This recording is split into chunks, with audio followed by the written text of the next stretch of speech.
പത്തനംതിട്ട സ്വദേശി മേഘ എന്ന പെൺകുട്ടി തിരുവനന്തപുരം വിമാനത്താവളത്തിൽ IB ഉദ്യോഗസ്ഥയായിട്ട് പെൺകുട്ടിക്ക് ജോലി കിട്ടുകയും അമ്മയ്ക്കും അച്ഛനും ഒറ്റ മോളാണ്.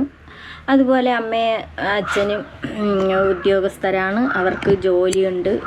അതുപോലെ മോള പണത്തിൻ്റെ പുറത്ത് ജീവിക്കേണ്ട ഒരു കാര്യവും അമ്മയ്ക്കും അച്ഛനും ഇല്ല. മോള് സമ്പാദിക്കുന്നതെല്ലാം അവൾക്ക് മേഘ എന്ന പെൺകുട്ടിക്ക് 24 വയസ്സായപ്പോൾ 23 വയസ്സിൽ ജോലി ആയി, ഇപ്പം 24 വയസ്സായി. എപ്പോഴും ഈ ചെറുപ്രായത്തിൽ അവൾ ജോലി വാങ്ങിക്കണമെങ്കിൽ നല്ല മിടുക്കിയായ ഒരു പെൺകുട്ടിയാണ്. അതുപോലെ പിന്നെ നല്ലതുപോലെ ആ കുട്ടി പൈസകൾ സമ്പാദിക്കുകയും കുഞ്ഞുനാളിലെ മുതൽ പൈസകൾ ശേഖരിച്ച് വയ്ക്കുകയും അമ്മയ്ക്കും അച്ഛനും കൊടുക്കുകയും അങ്ങനെയൊക്കെ ചെയ്യുന്ന ഒരു പെൺകുട്ടിയായിരുന്നു. പക്ഷേ ഇത് ജോലി കിട്ടിയതിന് ശേഷം ഈ പെൺകുട്ടി പിന്നെ ജോലി കിട്ടുന്നതിന് മുമ്പ് തന്നെ ട്രെയിനിങ്ങിനായിട്ട് അവൾ പോവുകയും അപ്പോൾ അവിടെ വെച്ചിട്ട് സുഗാന്ത് എന്ന് പറയുന്ന ഒരു വൃത്തികെട്ടോൻ. പക്ഷേ ഈ പെൺകുട്ടിക്ക് അറിയില്ലായിരുന്നല്ലോ, അത് ആത്മാർത്ഥമായിട്ട് സ്നേഹിച്ചു പോയി.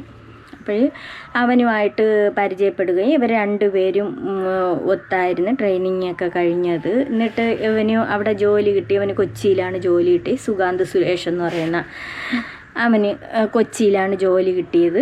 അപ്പോൾ അവൻ അവിടെ ജോലി ചെയ്യേ ഈ മേഘ ഇവിടെ തിരുവനന്തപുരത്ത് വിമാനത്താവളത്തിൽ മേഘയ്ക്കും ജോലി ഉണ്ടായിരുന്നു. അതിനിടയിൽ ഇവർ അങ്ങോട്ടും ഇങ്ങോട്ടും പോവുകയും മേഘ പിന്നെ തിരുവനന്തപുരത്ത് ഈ ജോലി സംബന്ധമായിട്ട് അതിൻ്റെ ഭാഗത്ത് തന്നെ വീടെടുത്ത് താമസിക്കുകയും ചെയ്തു.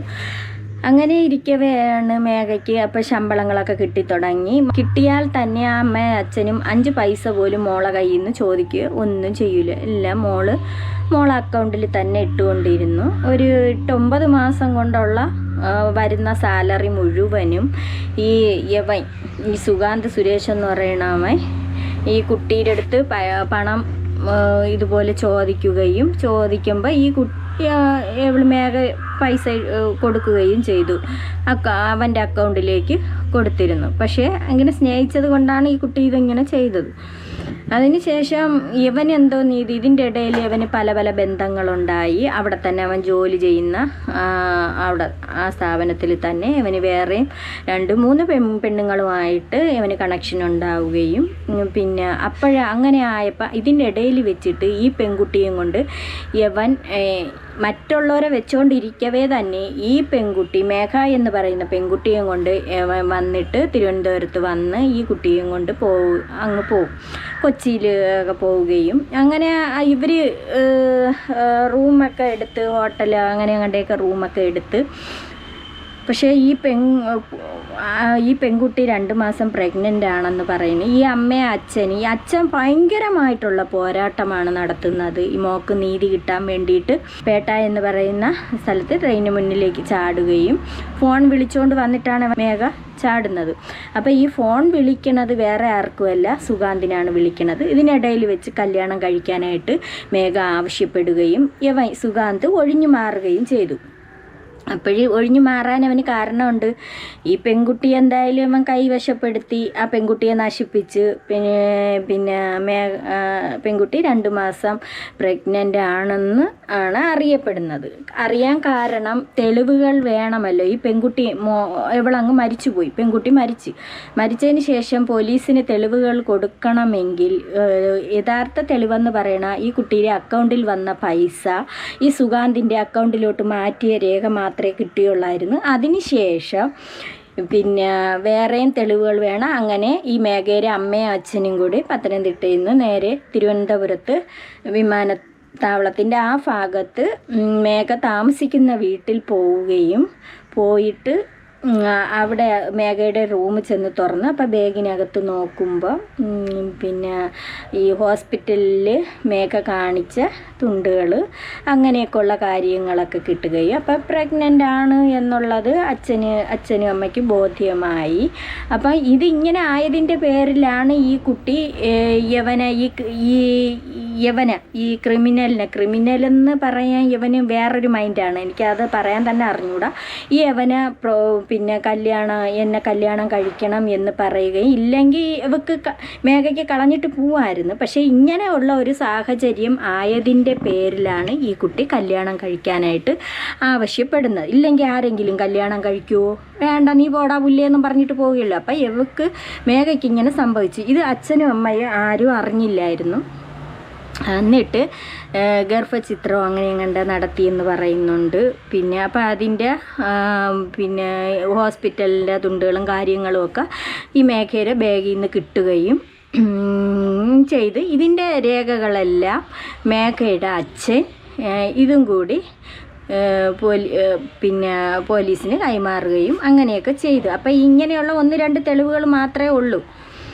പിന്നെ ഇവന് ഭയങ്കരമായ അഭിനയങ്ങളൊക്കെ നടത്തിയായിരുന്നു. ഇവന് മേഘ മരിച്ചെന്നറിഞ്ഞ് അപ്പം ഇവനാണ് വിളിക്കുന്നത്. ഈ പെൺകുട്ടി മരിക്കണേൻ്റെ അന്ന് ട്രെയിനിന് മുന്നിൽ ചാടാൻ പോകുമ്പോൾ ഈ പിന്നെ വിളിക്കണത് ഇവനാണ്, ഈ സുഗാന്തിനാണ് വിളിക്കണത്. ഫോൺ വിളിച്ച് ഞാനിപ്പോൾ ആത്മഹത്യ ചെയ്യും, നീ എന്നെ കെട്ട് എന്ന് പറഞ്ഞപ്പോൾ അവന് പറ്റൂല എന്ന് പറഞ്ഞ് ഇവന് വേറെ ബന്ധങ്ങൾ ഈ പെൺകുട്ടിയെ വെച്ചുകൊണ്ടിരിക്കവേ തന്നെ ഇവന് വേറെ ബന്ധങ്ങൾ ഉണ്ടാവുകയും 2-3 എണ്ണം ഉണ്ടെന്ന് പറയണേ അവൻ്റെ ജോലി സ്ഥലത്ത്. ഇതെല്ലാം കണ്ടുപിടിച്ചെന്ന് പറയുന്നുണ്ട്. അപ്പം ഇങ്ങനെയുള്ള ഒരു ഇതിലായതുകൊണ്ട് ഇവൻ ഒഴിഞ്ഞു മാറി, ഇങ്ങനെ ഇതിൽ നിന്ന് പിന്മാറി. ഇല്ലെങ്കിൽ അവൻ എന്താ ചെയ്യാമായിരുന്നു? യവനും യവളും 2 പേർക്കും അച്ഛനമ്മമാർക്കും അവന് ഒരു മോന്, അവൻ്റെ അച്ഛനും അമ്മയ്ക്കും ഒരു മോന്, ഇവിടെ അമ്മയ്ക്കും അച്ഛനും ഒരു മോള്. ഇട്ടുമൂടാൻ കണക്കിന് വക. പിന്നെ എന്തിനാണ്? അപ്പം ഇവൻ ഇങ്ങനത്തെ ഒരു സാധനം, ഈ പെണ്ണ് കേസിലോട്ട് പോകുന്ന ഒരു സാധനമാണ് ഇവൻ ആ ഒരു വകുപ്പിൽ പെട്ടതാണ്. അപ്പം അങ്ങനെ ആയപ്പോൾ ഈ മേഘയുടെ അച്ഛൻ എന്ത് തന്നെ ആയിരുന്നാലും എൻ്റെ മോക്ക് നീതി കിട്ടണം എന്നുള്ള ഒരിതിൽ പോരാട്ടം നടത്തുകയാണ്. അത് വിജയിക്കട്ടെ എന്നാണ് നമുക്ക് പറയാനുള്ളത്. പക്ഷേ അത് വിജയിക്കട്ടെ എന്ന് പറയാൻ അതിന് പറ്റൂല. ഇതിൻ്റെ ഒന്നും അപ്പുറം ഓരോ കാര്യങ്ങളൊക്കെ നടന്നതാണ്. എന്നിട്ട് തന്നെ ഇപ്പോൾ ഓരോന്നും യവൻ ഒളിവിൽ പോയി. യവൻ്റെ കയ്യിൽ തെറ്റില്ലാത്തതുകൊണ്ടാണ്, തെറ്റുള്ളത് കൊണ്ടാണ് അവൻ ഒളിവിൽ പോയത്. യവൻ്റെ അമ്മ, അച്ഛൻ എല്ലാവരും ഒളിവിൽ പോയി. വീടും പൂട്ടിയെടുത്ത് ഒളിവിൽ പോവുകയും ഇവരെല്ലാവരും 3 പേരും മൊബൈൽ സ്വിച്ച് ഓഫ് ആക്കുകയും ചെയ്തു. ഇതുവരെയും ഇവനെ പിടിക്കാൻ പറ്റിയിട്ടില്ല എന്നാണ് പറയണത്. ഇത് എന്തുകൊണ്ട് പിടിക്കാൻ പറ്റുന്നില്ല? അപ്പം ഇവൻ്റെ പിന്നിൽ ഇവനെ സംരക്ഷിക്കാൻ വേറെ ആളുണ്ടെന്നുള്ളത് ഉറപ്പാണ്. അല്ലെങ്കിൽ പിടിക്കാൻ പറ്റൂല എന്ന് പറയണത് എന്തുകൊണ്ട്? സംരക്ഷിക്കാൻ ആളുണ്ടെങ്കിൽ പിടിക്കാൻ പറ്റൂല തന്നെ. ഇതിൻ്റെ പിന്നിൽ എന്തൊക്കെയോ കളി നടക്കുന്നുണ്ട്. ഇത് ഒരു പെൺകുട്ടിക്ക് മോഹം, ഇത് ഞാൻ നിന്നെ കല്യാണം കഴിക്കാം എന്ന് പറഞ്ഞ് ആ പെൺകുട്ടിയെ കൊണ്ട് കറങ്ങി നടന്ന് ഇതെല്ലാം കഴിഞ്ഞിട്ട് എല്ലാ കാര്യവും കഴിഞ്ഞപ്പോൾ കറിയിലിട്ട കരിയപ്പല പോലെ വലിച്ചങ്ങ് എറിയണ സ്വഭാവം. എന്നിട്ട് അവൻ മറ്റുള്ള സ്ത്രീകളോടെ പോകുന്നുണ്ട്. അപ്പം ഇവൻ എന്തോ മാനസിക രോഗമാണ്. ഇങ്ങനെ ഈ മാനസിക രോഗം ഉള്ളവരല്ലേ ഇങ്ങനെ കാണിക്കുള്ളൂ, അല്ലാത്തവരാരെങ്കിലും കാണിക്കുമോ? ഇല്ല. എത്രയോ പേര് സ്നേഹിച്ചിട്ട് നല്ലതുപോലെ വിളിച്ചുകൊണ്ട് പോയി സുഖമായിട്ട് ജീവിക്കണവരുണ്ട്. ഇത് ഇങ്ങനത്തെ ഒരു മാനസിക രോഗിയാണ് ഈ പെണ്ണ് കേസിലൊക്കെ ഇങ്ങനെ ഉള്ള ഒരു മാനസിക രോഗിയാണ് എന്ന് വേണം പറയാൻ. എന്തായാലും ഈ അമ്മയ്ക്കും അച്ഛനും മോളെ നഷ്ടപ്പെട്ടു. അച്ഛൻ നല്ല പോരാട്ടമാണ് നടത്തുന്നത്. അച്ഛൻ വിജയിച്ച് വരട്ടെ. ഈ പെൺകുട്ടി ചെയ്തതും വലിയ മണ്ടത്തരവും എന്ന് പറഞ്ഞാൽ ഈ IB ഉദ്യോഗസ്ഥയെന്ന് പറയുമ്പോഴത്തേക്ക് എന്ത് തന്നെ ആയാലും 1.5 ലക്ഷം രൂപയുടെ സാലറിയൊക്കെ കിട്ടുന്ന ഒരു ജോലിയാണ്. പക്ഷേ ഈ പെൺകുട്ടി എല്ലാം ഇവനെ വിശ്വസിച്ച് ഈ പണം മുഴുവനും ഇവൻ്റെ അക്കൗണ്ടിലോട്ട് ഇവൻ മേടിച്ചെടുത്ത് അതും അവൻ ബുദ്ധി പ്രയോഗിച്ച്. അപ്പം നോക്കുമ്പം ഈ മേഘയുടെ അക്കൗണ്ടിൽ 80 രൂപ മാത്രം കിടക്കുന്നു. ഉള്ളത് അത്രയും അങ്ങ് അവൻ കൈവശപ്പെടുത്തി. ഈ സുഗാന്ത് സുരേഷ് ഉള്ളത് മുഴുവനും കൈവശപ്പെടുത്തി. ഇവന് എത്ര കിട്ടിയാലും പണ്ടാരടങ്ങാൻ അവന് ആർത്തി മൂത്ത ഒരുത്തൻ എത്ര കിട്ടിയാലും ഇവന് തികയൂല. അല്ലെങ്കിൽ ഇട്ടുമൂടാൻ നോക്കൂല. ആ കണക്കിനാണ് വകയെന്ന് പറയണം. ഭയങ്കരമായ കൊട്ടാരം കണക്കത്തെ വീടും അതുപോലെ എവിടെയെല്ലാം ഏക്കർ കണക്കിനാണ് വാങ്ങിച്ചിട്ടിരിക്കണം. അപ്പം ഇങ്ങനെ ഉള്ള ഒരാളിന് ആർത്തി മൂത്ത് കിടക്കണ ഒരുത്തനാണെന്ന് ഈ കുട്ടിക്ക് മനസ്സിലായില്ലേ ഇരുന്നിട്ടുണ്ട്. അവന് കിട്ടും. അവന് IB ഉദ്യോഗസ്ഥയാണ്. അപ്പം അവൻ്റെ സാലറി അവൻ സൂക്ഷിച്ച് വയ്ക്കുന്നുണ്ട്.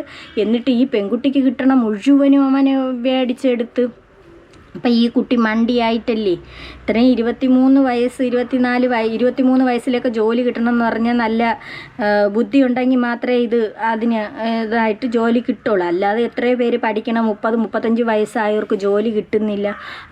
അങ്ങനെ ആയപ്പം ഇതിപ്പോൾ 2 പേർക്കും ജോലിയുണ്ട്. അങ്ങനെയൊക്കെ ഉള്ളൊരു ഇതുകൊണ്ടായിരിക്കും പെൺകുട്ടിയുടെ അച്ഛനും അമ്മയും ഇവർ സ്നേഹിച്ചത് കൊണ്ട് ആദ്യമൊക്കെ എതിർപ്പുണ്ടായിരുന്നു. എങ്കിലും സമ്മതിച്ച് നിങ്ങളെങ്ങനെയെങ്കിലും ജീവിച്ചു പോട്ടെ മോള്, സന്തോഷമായിട്ട് ജീവിച്ചു പോട്ടെ എന്നുള്ള ഒരിതുകൊണ്ട് സമ്മതിച്ചെങ്കിലും അവന് കല്യാണം ഇപ്പോഴും വേണ്ട എന്ന് പറഞ്ഞ് അവൻ ഒഴിഞ്ഞു മാറിയതിൻ്റെ കാര്യം ഈ പെണ്ണ് കേസ് ഉള്ളത് കൊണ്ടാണ് ഇവന് കല്യാണം വേണ്ട എന്ന് പറഞ്ഞു. അഡീഷണലായിട്ട് എവള വെച്ചിരിക്കുമായിരുന്നു. എന്തിനാണ് എവള വെച്ചിരുന്നത്? എവള പണത്തിന് വേണ്ടി മാത്രമാണ് ഇവൻ ഉപയോഗിച്ചുകൊണ്ടിരുന്നത്. അവസാനം ഫുഡ് കഴിക്കാൻ പോലും, ഒരു നേരത്തെ ഫുഡ് കഴിക്കാൻ പോലും അടുത്ത് അവിടെ ജോലി ചെയ്യുന്ന അവരെ കയ്യിൽ നിന്ന് വാങ്ങിക്കേണ്ടി വന്നാവും. പിന്നെ അവസാനം ഇവള് പിച്ചക്കാരെ കണക്ക് അവൻ്റെ അടുത്ത് ചോദിക്കും, എനിക്ക് 100 രൂപ താ, 200 രൂപ താ എന്ന് പറയുമ്പോൾ ഇവൻ 100, 200, 500 ഇവളെ അക്കൗണ്ടിലോട്ട് ഇട്ട് കൊടുക്കുമായിരുന്നു. അങ്ങനെ പിച്ച തണ്ടേണ്ട അവസ്ഥ വന്ന്. കാര്യം എന്തുകൊണ്ട്? ഈ കുട്ടി പ്രഗ്നൻ്റായി അബോർഷനാക്കി എന്നുള്ള ഒരിതാണ് എന്നാണ് പറയണത്. അപ്പം അങ്ങനെ ഉള്ളൊരു സാഹചര്യമായതുകൊണ്ട് ഇവൻ ചിലപ്പോൾ ഭീഷണിപ്പെടുത്തിയിട്ടുണ്ടായിരിക്കാം. ഒന്നുകിൽ നിൻ്റെ ഫോട്ടോയോ വീഡിയോസുകളോ വെളിയിൽ വിടുമെന്നോ, അല്ലെങ്കിൽ ഇങ്ങനെ ഉള്ളൊരു മാനക്കേട് കാരണം ഈ കുട്ടിക്ക് മുന്നോട്ട് ജീവിക്കാനുള്ള ഒരിത് അതിന് തോന്നിക്കാണൂല. അത് സ്വയം അതിനൊരു കുറ്റബോധം തോന്നിക്കാണും. യവൻ അടിമയായൊക്കെ കിടക്കണം ഇങ്ങനെയൊക്കെ ഉള്ളൊരു രംഗം ആയതുകൊണ്ട് മാത്രമായിരിക്കും ഈ പെൺകുട്ടി ഇങ്ങനെ ചെയ്തത്. ഇല്ലെങ്കിൽ അവൾ കളഞ്ഞിട്ട് പോകില്ലേ, നീ പോടാവില്ലേന്ന് പറഞ്ഞ് കളഞ്ഞിട്ട് പോകില്ലായിരുന്ന? ഇല്ല.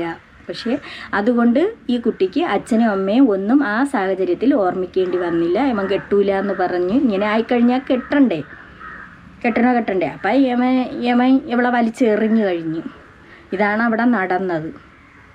ഇത് തന്നെയായാലും അച്ഛന് നീതി കിട്ടട്ടെ. ഇനിയിപ്പോൾ ഈ രേഖകളെല്ലാം ഈ കുട്ടിയുടെ ബാഗിൽ നിന്ന് കിട്ടിയ രേഖകളും ഹോസ്പിറ്റലിൻ്റെ തുണ്ടുകൾ എല്ലാം പോലീസിന് കൈമാറിയിട്ടുണ്ടെന്നാണ് പറയണത്. ഈ 2 തെളിവുകളൊക്കെ ഉള്ളൂ. പിന്നെ ഫോൺ വിളിച്ചതിൻ്റെ ഇതും അങ്ങനെയൊക്കെ ഉള്ളൂ. എന്ത് തന്നെ ആയാലും നീതി കിട്ടട്ടെ എന്ന് നമുക്കെല്ലാവർക്കും പ്രാർത്ഥിക്കാം.